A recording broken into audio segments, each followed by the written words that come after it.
All right, second lecture for the third unit. Here we go. Starting off with the semimembranosus. Semimembranosus and its sibling muscle, the semitendinosus, named specifically for their insertion. So the semimembranosus is a little bit broader and flatter. Semitendinosus is a little bit more tendinous. So they both originate on the ischial tuberosity. So we can see in this image over here, we have labeled the ischial tuberosity. So we have that labeled right there. Semimembranosus is underneath the semitendinosus. You can't appreciate the whole muscle, but it's right there, and it's tucked back there, and it's also tucked under the long head of the biceps femoris. We don't get a better image, I don't think. No, we don't. Sorry. Best we got.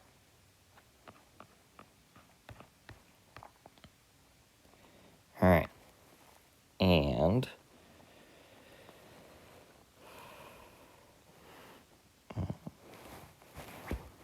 then what we got, semimembranosus, ischial tuberosity, origin.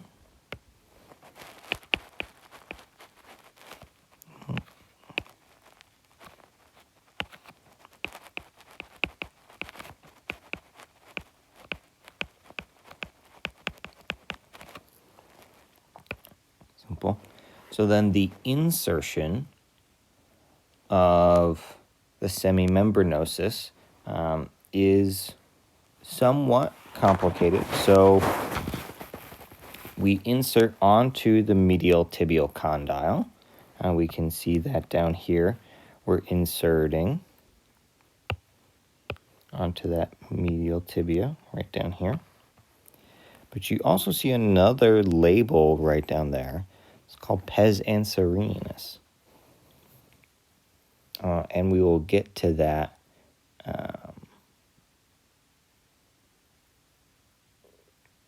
in a little bit with the semitendinosus. But right now, the semimembranosus does not insert onto the pes anserine, but we do insert onto the medial tibial condyle.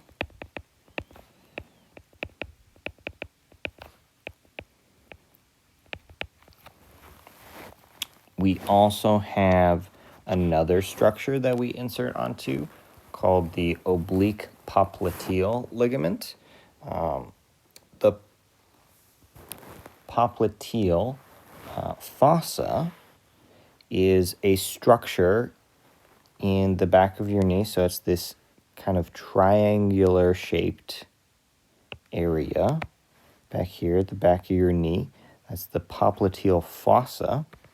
So if we hop over into our anatomy app here, we can see here's the semitendinosus, semimembranosus, right here, big, broad, makes up part of that posterior aspect of the knee.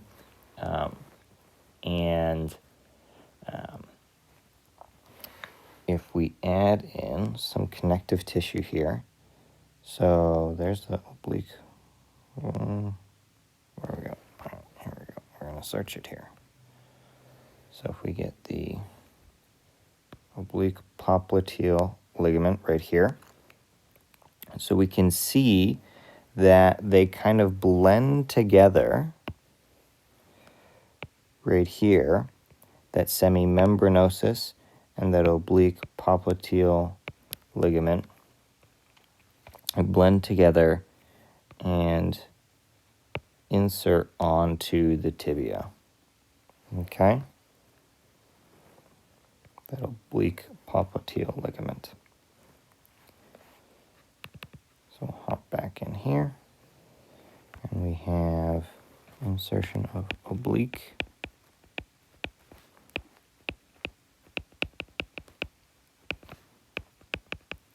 And then finally, we also have an insertion of the popliteus. I'm not exactly sure how to pronounce it. Fascia.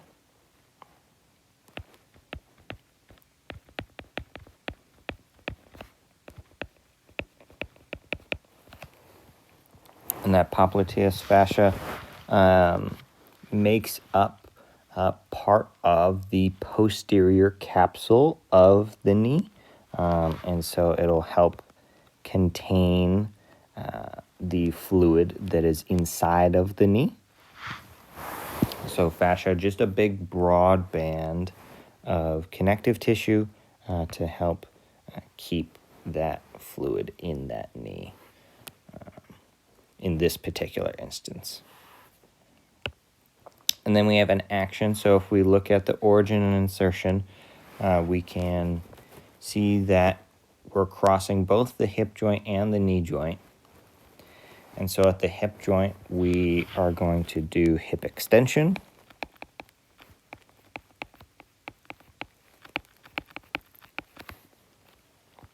Pelvic stabilization.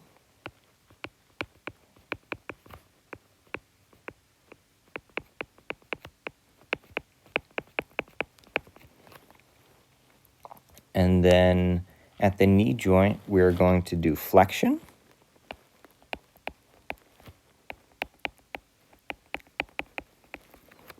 And since we also have a bit of a medial to lateral insertion to origin, we will also do a bit of internal rotation at the knee.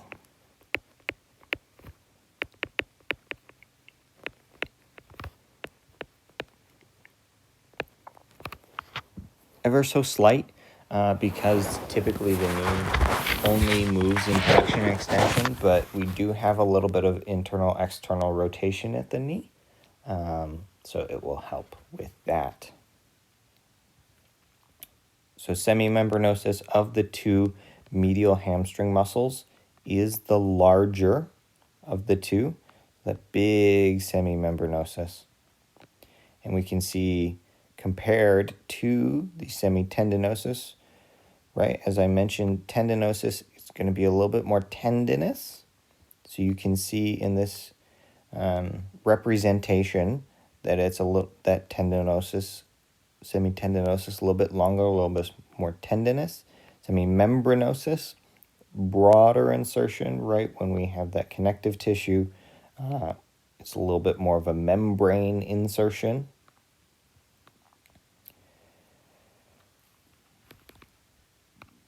Jump back here. So semimembranosus. So now semitendinosus. We have a similar origin. So we start off at the ischial tuberosity.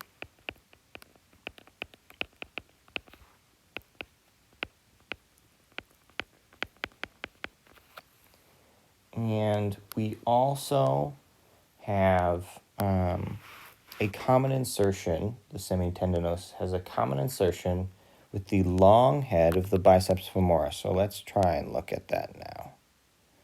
So we're going to hide the semimembranosus. We're going to add biceps femoris long head on the right side. So if we're looking at this insertion right here, we can see that they're inserting kind of right next to one another. And if we bring back up some connective tissue, it has an additional origination at the sacrotuberous ligament. So we can see that they're quite close in this artist rendering. They don't have it illustrated, but in practice, it has, and we can see it here a little bit better. That sacrotuberous ligament has and is sharing that insertion onto the ischial tuberosity with that semitendinosus and that long head of the biceps femoris right there. Okay.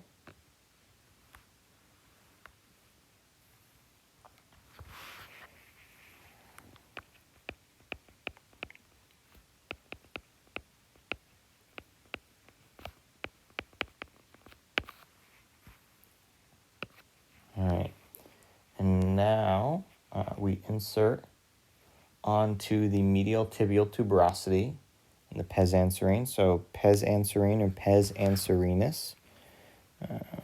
So let's write this down and then let's talk about it.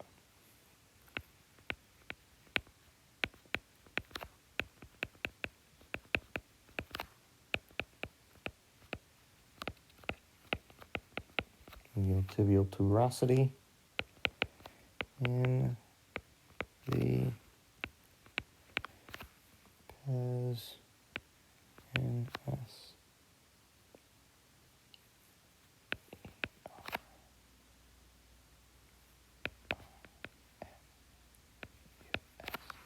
Pes anserinus. Let's just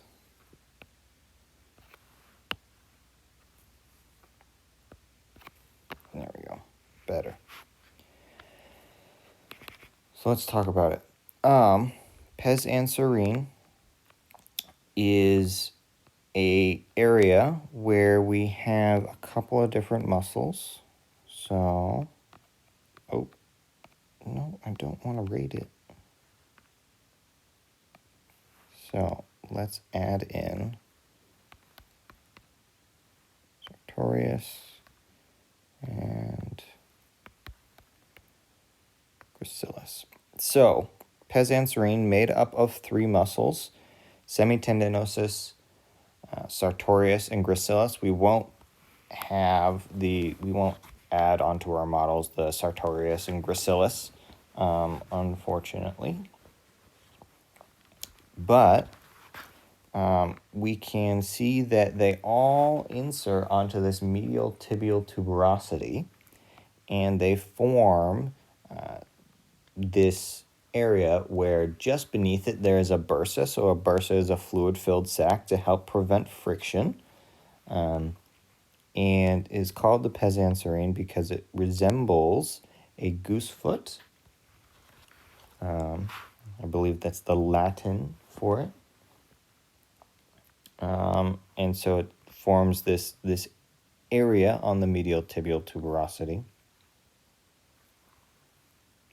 And so that semitendinosus comes down and inserts onto that medial tibial tuberosity in the pes anserine with those other muscles right there. Okay. Finally, action. So since we cross both the knee and hip joint, we're going to have two actions here. So we're crossing the hip right there. The hip joint is going to be kind of right in here. And then we're crossing the knee joint as well. So our action is going to be hip extension, pelvic stabilization,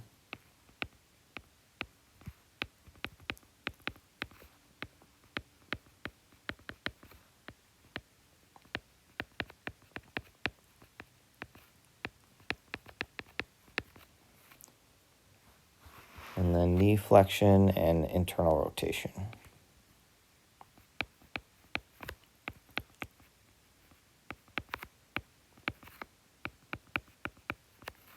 Okay, same as the semimembranosus. All right.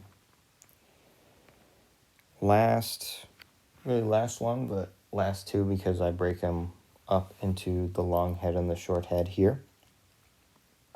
So, origin. So let's do long head here. Long head shares that common insertion with the semitendinosus. So it inserts onto the ischial tuberosity and the sacrotuberous ligament.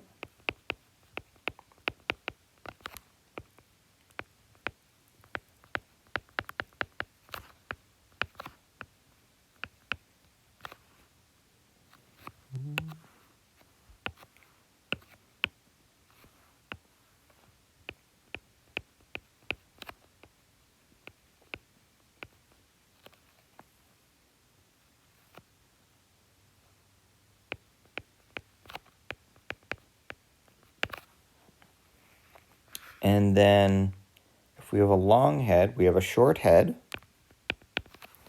So the short head, we can't appreciate in this image, but let's take a look here on our anatomical models. Let's hide these because we're not going over these.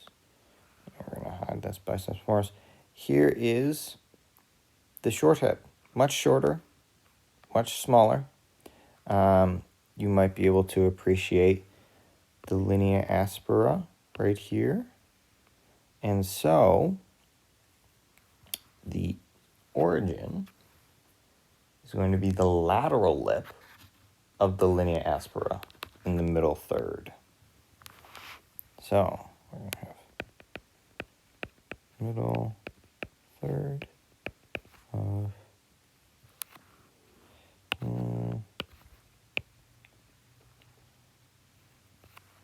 let's do lateral lip of linea aspera.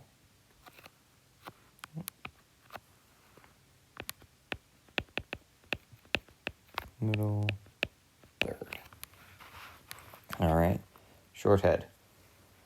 And both the short head and long head of the biceps femoris insert onto the head of the fibula. So it's on that lateral side. Tibia bone's over here, and then we have the fibular bone right there.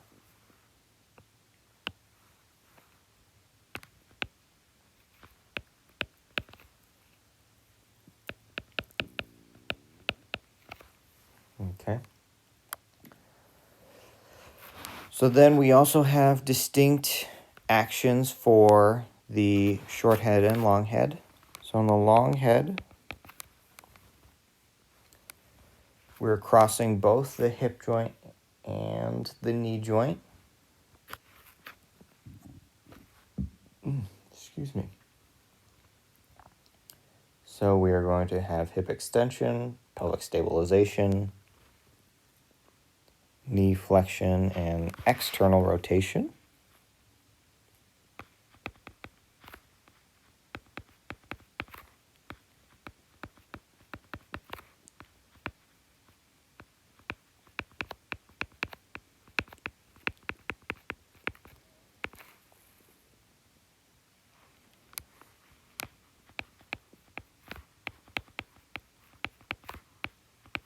And external rotation, ER.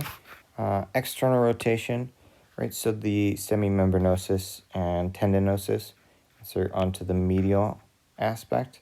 We're inserting onto that lateral aspect, so we're going to have that external rotation. So we're bringing that this way. Okay.